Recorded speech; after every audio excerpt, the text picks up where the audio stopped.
దినవృత్తాంతముల 2వ గ్రంథము 19వ అధ్యాయము 9వ వచనం చదవండి మా.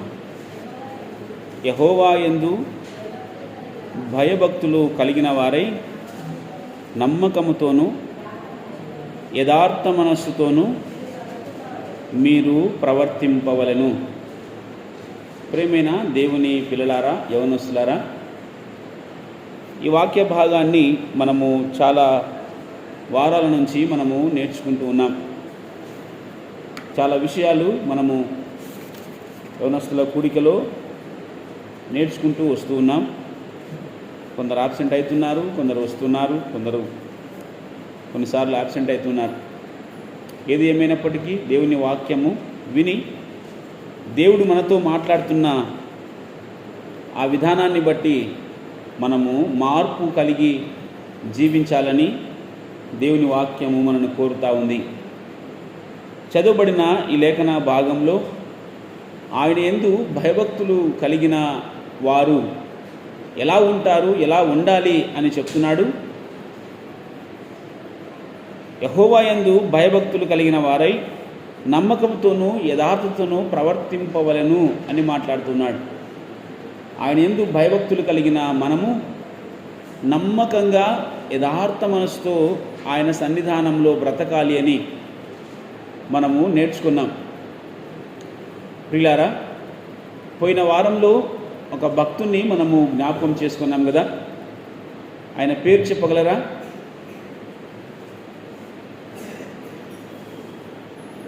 యెహోవా యందు భయభక్తులు కలిగి ఆయన చెడుతనాన్ని విడిచిపెట్టిన ఆ భక్తుని గురించి కొన్ని విషయాలు మనము నేర్చుకున్నాం.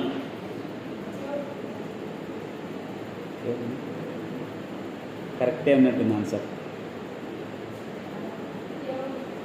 యోబు గురించి. అక్క రాలేదేమో, రాకున్నా కూడా చెప్పేసింది. వచ్చినావమ్మా? రాలేదా? పోయిన వారం రాలేదు కదా? విన్నావా? వాక్యం విన్నావా? బయట మీటింగ్స్కి వెళ్ళిపోయింది. బూడిది ప్రార్థన అట్లా బూడిది ప్రార్థనకి వెళ్ళిపోయారు కదా. సిమెంట్ బూడిద కలిపి నెత్తిన పోసిన ప్రార్థనకి వెళ్ళిపోయారు. అదేమా నేను కూడా చెప్పేది అదే. బూడిద ప్రార్థనకి వెళ్ళిపోయారు. ప్రార్థన క్రమము ఏ విధంగా చేయాలి అన్న ఆలోచన కూడా లేని చోటికి కొన్నిసార్లు మనం వెళ్తూ ఉంటాం. కానీ దాన్ని తెలుసుకున్న తర్వాత అయినా మనం దాని నుంచి దూరం అయితే బాగుంటుంది. బైబిలు క్రమానికి మనము కట్టుబడి ఉండాలి. సరే, ఏదేమైనప్పటికీ మనము దేవుని వాక్యాన్ని కొన్ని నిమిషాలు నేర్చుకుందాం. ఒక భక్తుని గురించి మనము నేర్చుకున్నాం. ఆ భక్తుడు యోబు గురించి దేవుడే సాక్ష్యం ఇచ్చిన సందర్భాన్ని ఎందుకు యోబు గురించి నేర్చుకున్నామంటే, మన మూల వాక్యంలో అనుసంధానంగా అనుబంధ వాక్యంగా యెహోవా యందు భయభక్తులు కలిగిన వారు చెడుతనాన్ని అసహించుకుంటారు. ఈ వాక్యాన్ని బట్టి చెడుతనాన్ని అసహించుకున్న భక్తులు ఎవరున్నారు అంటే మనము ఒకరి గురించి నేర్చుకున్నాం. ఆ భక్తుడు యోబు భక్తుడు. యోబు తన జీవితంలో ఎంతో భక్తిపరుడుగా కనపడ్డాడు. ఆయన గురించి దేవుడు సాక్ష్యమిస్తూ చెప్పిన మాట, ఆ ప్రదేశంలో ఆ తరంలో యోబు లాంటి వారు ఎవరు కూడా లేరు అన్న మాటను మనము నేర్చుకున్నాం. చూద్దామా? ఒక్కసారి చూసి మరలా లేఖన భాగాల్లోనికి మనం మరలా వద్దామా? యోబు గ్రంథము 1వ అధ్యాయం. యోబు గ్రంథము 1వ అధ్యాయము వచనం చెప్తారా? 8వ వచనం. Very good. అందుకు యెహోవా, నీవు నా సేవకుడైన యోబు సంగతి ఆలోచించితివా? అతడు యథార్థవర్తనుడును న్యాయవంతుడునై దేవుని యందు భయభక్తులు కలిగి చెడుతనము విసర్జించినవాడు. భూమి మీద అతని వంటి వాడెవడును లేడు అని యోబు గురించి సైతానుతో దేవుడు చెప్తున్న మాట. ప్రియమైన దేవుని పిల్లారా, వాక్యానికి నిలువెత్తడి నిర్వచనంగా యోబు కనిపిస్తున్నాడు. యెహోవా యందు భయభక్తులు కలిగిన వారు తమ చెడు ప్రవర్తన నుంచి బయటకు వస్తారు, లేదా చెడు ప్రవర్తనను వారు విసర్జించి వేస్తారు అని ఏ వాక్యమైతే మనకు కీర్తనకారుడు సామెతల గ్రంథంలో భక్తులు మనకు రచించారో ఆ మాటకు కట్టుబడినట్టుగా యోబు మనకు కనిపిస్తూ ఉన్నాడు. ఒకవేళ నీవు నేను ఆ విధంగా ఉన్నామా లేదా అన్నది ఒకసారి పరీక్షించుకోవాలి. యెహోవా యందు భయభక్తులు కలిగిన వారిగా మనం ఉంటూ నటిస్తున్నామేమో. కొన్నిసార్లు భయం ఉంది, కానీ భయము ఉన్నట్టుగా మనము నటిస్తున్నామేమో. కానీ యోబు భక్తులు మాట్లాడుతున్న మాట, ఆయన గురించి దేవుడే సాక్ష్యం ఇస్తున్న మాట, చెడుతనమును విసర్జించిన వాడు, భూమి మీద అతని వంటి వాడు ఎవ్వడు కూడా లేడు అని దేవుడు చెప్పిన మాట. ఆయన తన జీవితంలో నేను పాపము చేయకుండా జీవించాను అని ఇక దేవుడే సాక్ష్యం ఇస్తున్నాడంటే ఆయన జీవితం ఏ విధంగా ఉందో ఒకసారి మనం ఆలోచించాలి. ప్రియమైన దేవుని పిల్లలారా, యోబు భక్తుడు తీసుకున్న తీర్మానాలు, ఆయన నిర్ణయాలు క్రైస్తవ ప్రపంచానికి సవాలుతో కూడుకున్న నిర్ణయాలు. యోబు గ్రంథం 31వ అధ్యాయంలో ఆ మాటలను, ఆయన తీసుకున్న తీర్మానాన్ని, ఆయన చేసిన ఆ నిబంధనను మనము జ్ఞాపకం చేసుకుంటే ప్రతి క్రైస్తవుడు, ప్రతి యవనస్తుడు, ప్రతి యవనస్తురాలు కూడా మనము అట్టి తీర్మానము, అట్టి నిబంధన మనము చేసుకున్న ఆవశ్యకత ఎంతైనా ఉన్నదన్న విషయాన్ని మనం నేర్చుకోవాలి. ప్రారంభంలోనే జ్ఞాపకం చేస్తున్నాడు. 31వ అధ్యాయం యోబు గ్రంథం చదువుతారు ఒకసారి. నేను నా కన్నులతో నిబంధన చేసుకొంటిని, కన్యకను నేను ఎలాగూ చూతును, అలాగూ చేసిన ఎడల పరముననున్న దేవుని ఆజ్ఞ ఏమగును, ఉన్నత స్థలమునున్న సర్వశక్తిని స్వాస్థ్యమే మగును అని యోబు నిబంధన చేసుకున్న తీరు. ఈరోజు మనం ఈ విధంగా నిబంధన చేసుకున్నామా ఎప్పుడైనా? నేను నా కనులతో నిబంధన చేసుకున్నాను, నేను కన్యకను పరస్త్రీని చూడనే చూడను అని పురుషులు, యవనస్తులు, నేను పరపురుషుని చూడనే చూడను అని యవన స్త్రీలు, దేవుని పిల్లలు, ఈ విధంగా ఎప్పుడైనా మనము తీర్మానము, నిబంధన చేసుకున్నామా? యోబు మనకు తీర్మానము, నిబంధన చేసుకున్న భక్తులు మనకు కనిపిస్తున్నాడు. దేవుడే సాక్ష్యం ఇచ్చిన యోబు తన జీవితాన్ని గురించి దేవుడే సాక్ష్యం ఇచ్చాడు. ఈరోజు మన గురించి సాక్ష్యం ఇవ్వగలరా ఎవరైనా?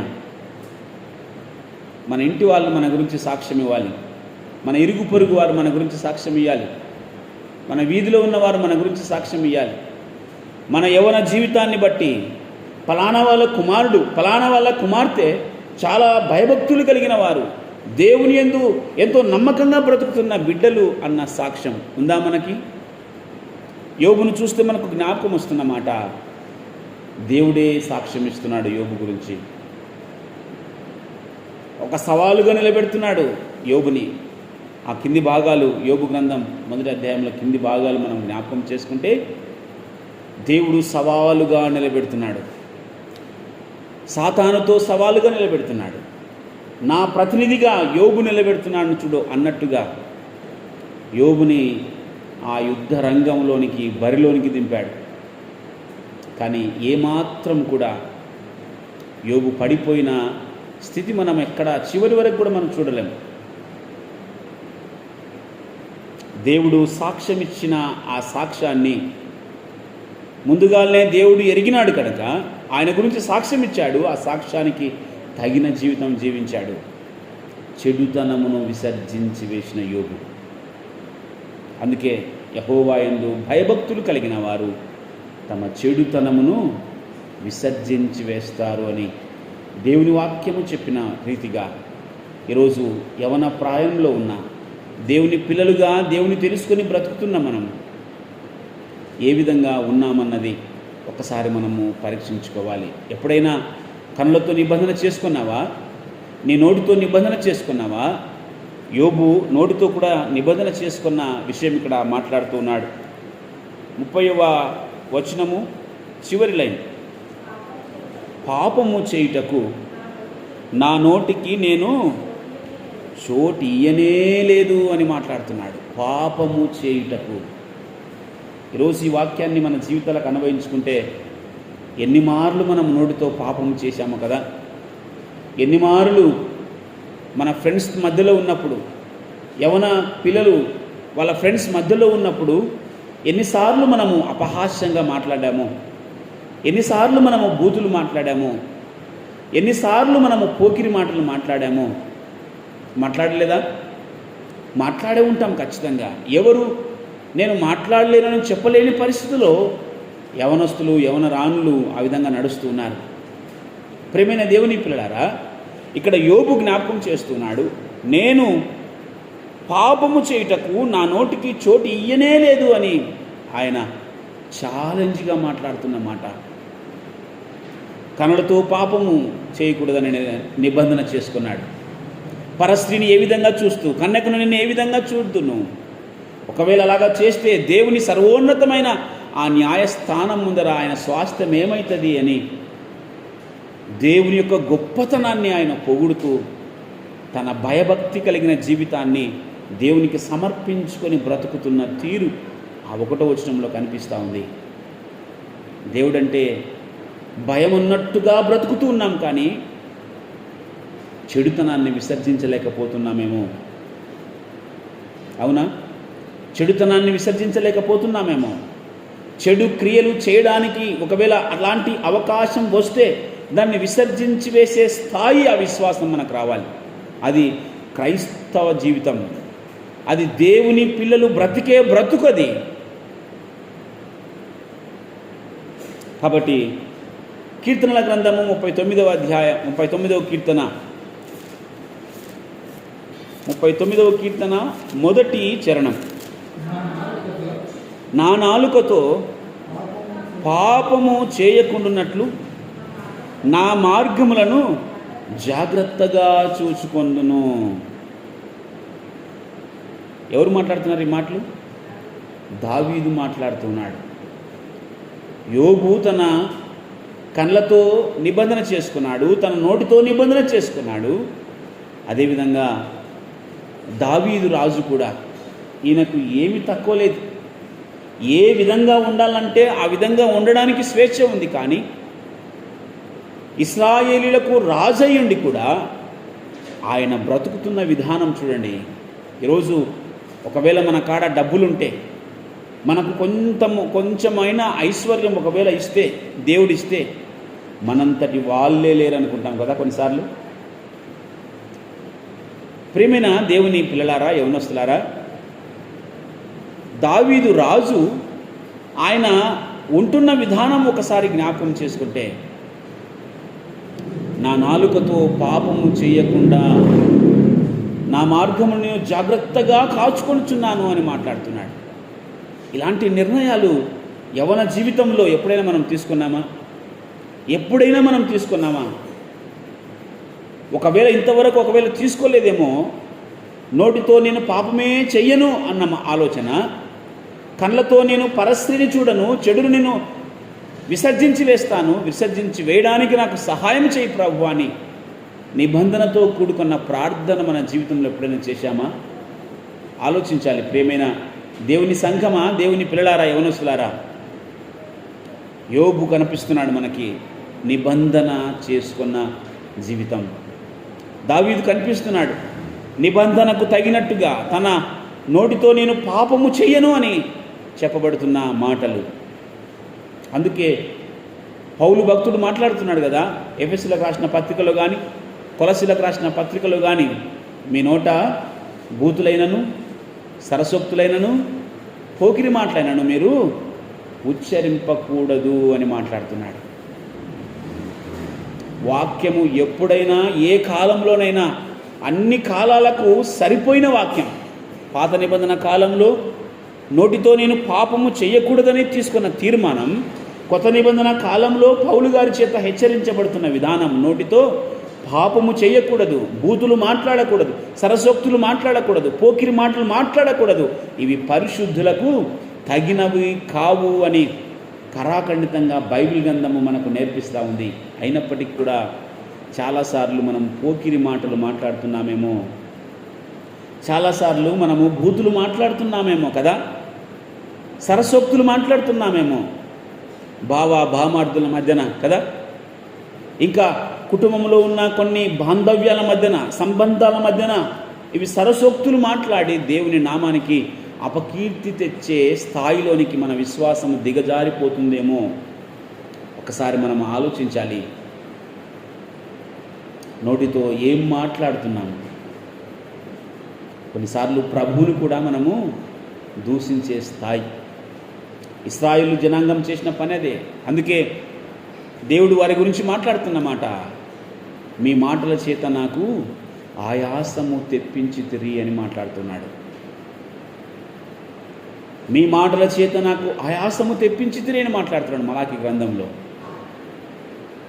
ప్రేమైన దేవుని పిల్లారా, యవనస్తులారా, మన మాటల చేత, మన ఆలోచనల చేత, మన చూపుల చేత ప్రభువును ఆయాసపరిచామేమో ఇంతకాలం. ఒకవేళ అందరూ ఆ విధంగా ఉంటున్నారని నేను చెప్పట్లేదు, కానీ యవన ప్రాయంలో బ్రతుకుతున్న మనం, ఈ వయసులో దేవుళ్ళలో సాగిపోతున్న మన జీవితం ఏ విధంగా ఉందో ఒకసారి మనం ఆలోచించాలి. చెడుతనమును విసర్జించి వేయడం ఆయన యందు భయభక్తులు కలిగిన వారు చేసే పని. సంఖ్యాకాండంలో ఒక భక్తుడు కనిపిస్తున్నాడు. 25వ అధ్యాయం, సంఖ్యాకాండము 25వ అధ్యాయము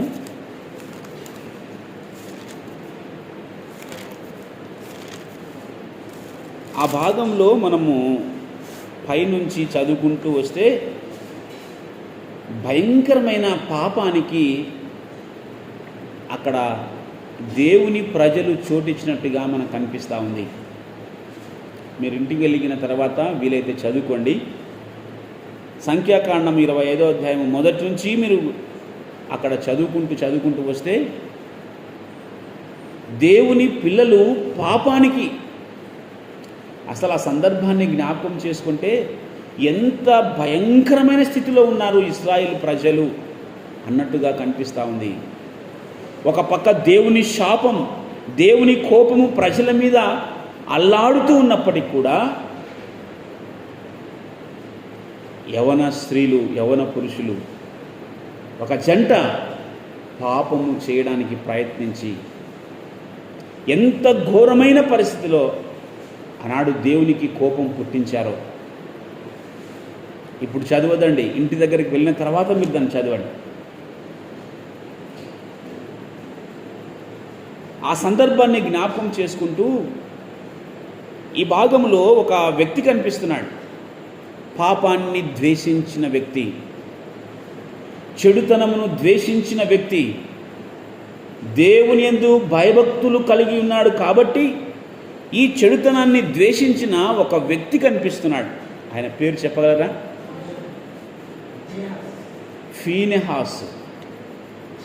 ఫీనెహాసు కనిపిస్తున్నాడు ఇక్కడ.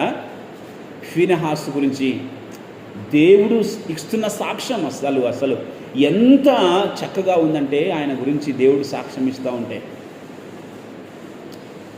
ఈ సాక్ష్యము మనం పొందగలమా, నేను పొందగలనా అని చాలాసార్లు నేను అనుకున్నాను. ఫీనెహాసుతో దేవుడు మాట్లాడిన విధానం, ఫీనెహాసు గురించి దేవుడు మాట్లాడిన విధానం చదువుతారా మాట ఒకసారి? 11వ వచనం నుంచి గట్టి చదవాలి బాగా. వారి మధ్యను నేను ఓర్వలేని దానిని తాను ఓర్వలేకపోవటం వలన ఇశ్రాయేలుల మీద నుండి నా కోపము మళ్లించెను అని మాట్లాడుతున్నాడు. ఫీనెహాసు గురించి మాట్లాడుతున్న మాటలు మీరు పై భాగంలో 6, 7, 8 వచనాలను జ్ఞాపకం చేసుకుంటే అక్కడ భయంకరమైన వ్యభిచారం జరుగుతూ ఉంది. మొదటి నుంచి జ్ఞాపకం చేసుకుంటే దేవుని కోపము ప్రజల మీద ఉంది. ఆ కోపాన్ని గుర్తించకుండా వారు వ్యభిచారానికి దారి తీసిన సందర్భంలో ఫీనెహాసు కత్తి తీసి వారిని ఆ దేవుని శాపాన్ని, దేవుని కోపాన్ని తొలగించిన విధానం మనకు కనిపిస్తూ ఉంది. చెడుతనమును సహించలేని ఫీనెహాసు, ఆయన గురించి చెప్తున్న మాట, నేను ఓర్వలేని దానిని తాను ఓర్వలేకపోవుట. దేవుడు ఏదైతే ఓర్చుకోలేడో, నోచుకోలేడో, ఫీనెహాసు దాన్ని ఓర్వలేక దేవుడు ఏ విధంగా ఏ మనస్సుతో ఉంటున్నాడో ఫీనెహాసు ఆ మనస్సు కలిగి ఉన్నాడో అని దేవుడు ఫీనెహాసు గురించి చెప్తున్న సాక్ష్యం. ఫీనెహాసు యవనస్తుడు, పాపాన్ని ద్వేషించిన ఫీనెహాసు. ఇంకో ఫీనెహాసు ఉన్నాడు, ఆయన గురించి మనకి ఇప్పుడు ప్రస్తావన అవసరం లేదు. ఈ ఫీనెహాసు దేవుని మనస్సు కలిగిన వాడిగా కనిపిస్తున్నాడు. వారి మధ్యను నేను ఓర్వలేని దానిని తాను ఓర్వలేకపోవట వలన ఇశ్రాయేలీయుల మీద నుండి నా కోపము మళ్లించెను. దేవుని కోపాన్ని మళ్లించిన ఫీనెహాసు. మన జీవితంలో దేవుని కోపాన్ని మళ్లిస్తున్నామా? దేవుని కోపానికి గురైపోయే పనులు చేస్తున్నామా? యవన పిల్లలుగా, యవన కాలంలో ఆలోచించాలి. ప్రియమైన దేవుని పిల్లలారా, దేవునికి కోపాన్ని తెప్పించే పనులు చేస్తున్నామా? దేవుని కోపాన్ని ప్రజల మీద, ఒకవేళ నీ మీదనే ఉంటే దాన్ని తొలగించుకోవడానికి చేసే ప్రయత్నం ఉందా? ఇంకా కోపము పడే వ్యక్తిగానే దేవుడు మన మీద కోపం పడే క్రియలే మనం చేస్తూ బ్రతకడానికి అలవాటైపోయామా? ఏ విధంగా ఉంటున్నాం? ఒకసారి యవనస్తురాలా, యెహోవా యందు భయభక్తులు కలిగిన వారు చెడుతనమును అసహించుకుంటారు. యోబు చెడుతనమును అసహించుకున్నాడు. దావీదు ఒకసారి పాపం చేశాడు, తర్వాత దావీదు లాంటి మనిషి ఇంకొకరు లేరన్నట్టుగా దేవునితో సాక్ష్యం పొందాడు కదా. ఏం సాక్ష్యం దేవుడితో పొందాడు? David is my heart, David is my heart. ఇంకో మాట చెప్పాలంటే దావీదే నా గుండె చప్పుడు. తెలుగులో దాన్ని దావీదు నా హృదయానుసారి, అంటే తన హృదయానికి, దేవుని మనస్సుకు తగినట్టుగా నడిచే వ్యక్తి అని తర్జుమా జరిగింది. మంచిదే, కానీ అక్కడ మాట్లాడిన మాట, ఇంగ్లీష్లో ఉన్నమాట డేవిడ్ ఈజ్ మై హార్ట్, నా గుండె చప్పుడు. ప్రియమైన దేవుని పిల్లరా, చెడుతనాన్ని విసర్జించి వేసిన దావీదు,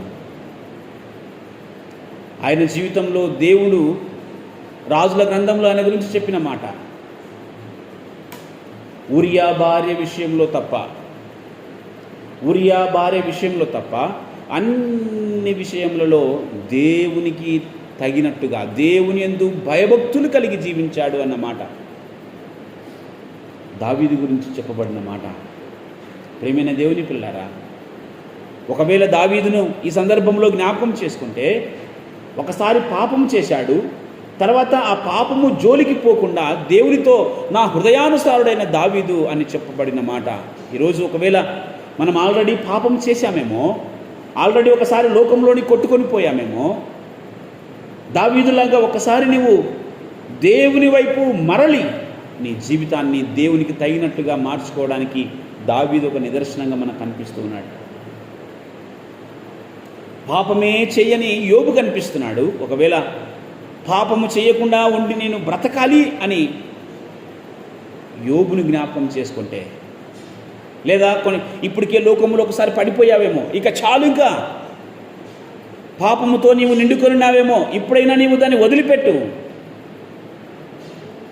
నీ కళ్ళతో పాపం చేస్తున్నావు, నీ హృదయంతో పాపం చేస్తున్నావు, నీ ఆలోచనతో పాపం చేస్తున్నావు. ఇది దేవుని యందు భయభక్తులు కలిగిన వారు చేసే పని కాదు. అందుకే కీర్తనకారుడు మాట్లాడుతున్న మాట ఒకసారి మనం జ్ఞాపకం చేసుకుంటే పిల్లరా, కీర్తనల గ్రంథము 97వ కీర్తన చూద్దాం ఒకసారి.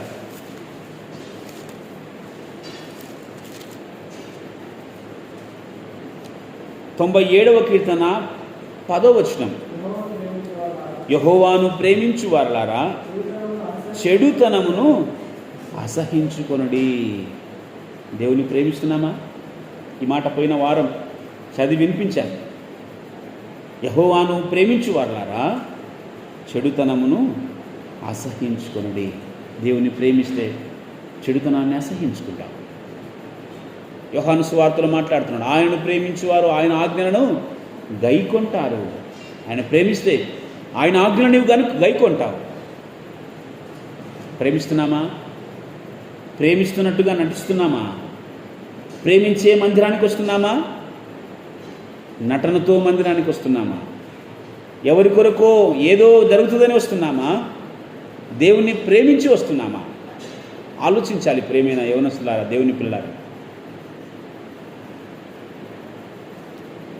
యెహోవాను ప్రేమించువారు చెడుతనంను అసహించుకుంటారు.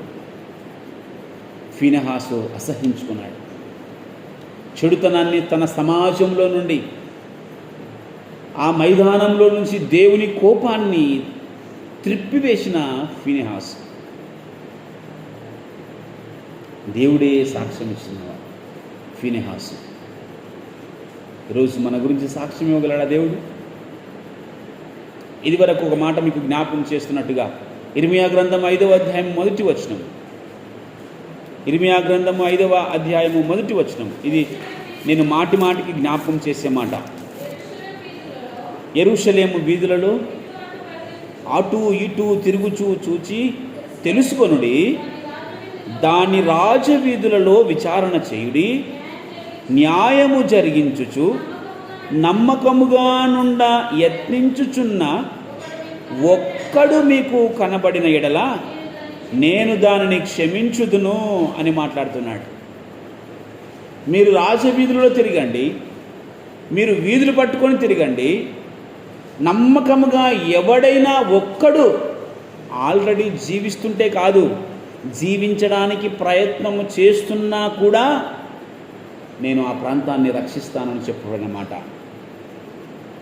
ఈ మాటలు మనం జ్ఞాపకం చేసుకుంటే, మన హృదయాలకు అనుభవించుకుంటే, ప్రభు మనతోనే మాట్లాడుతున్నాడు అని తలంచితే, ఒకవేళ మన వీధిలో మనను వెతుకుతే మనం కనిపిస్తామా?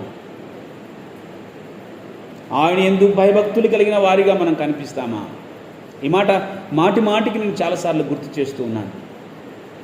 ఒక్కరైనా కనిపిస్తే, కనీసం బ్రతకడానికి ప్రయత్నిస్తున్న వారు ఒక్కరైనా కనిపిస్తే ఆ ప్రాంతాన్ని, వారిని నేను రక్షిస్తాను.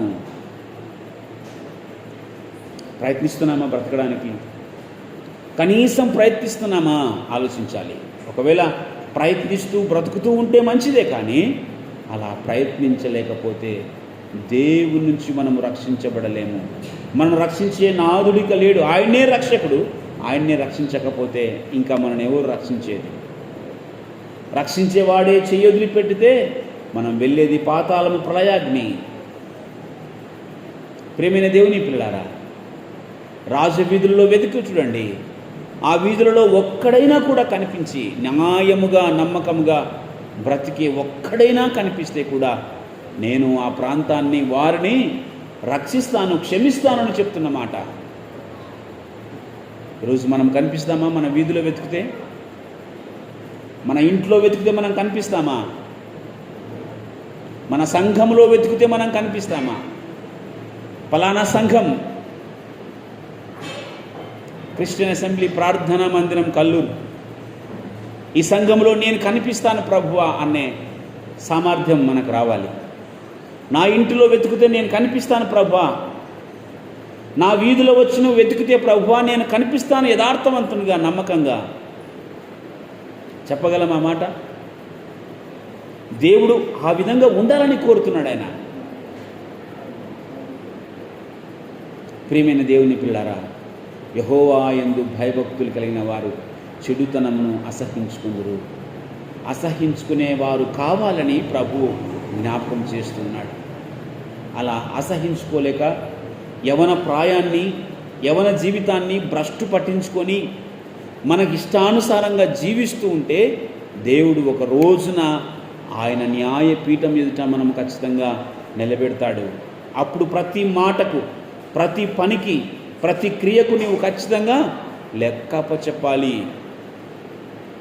వ్యర్థముగా మాట్లాడిన ప్రతి మాటకు నీవు లెక్కప చెప్పాలని మత్తయి సువార్త 12వ అధ్యాయంలో మనం చూసాం చాలాసార్లు. అదేవిధంగా కొరింథీయులకు రాసిన పత్రిక 5వ అధ్యాయం 10వ వచనంలో కూడా అవి మంచివైనా సరే చెడవైనా సరే ఒక రోజున నీవు క్రీస్తు న్యాయపీఠం ఎదుట వాటిని అన్నింటికి కూడా నీవు ఒప్పుకోవాలి, లెక్కప్ప చెప్పాలి అన్నమాట.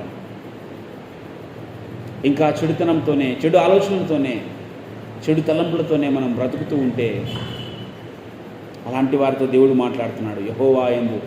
యెహోవాను ప్రేమించు వారలారా చెడుతనమును అసహించుకొనుడి.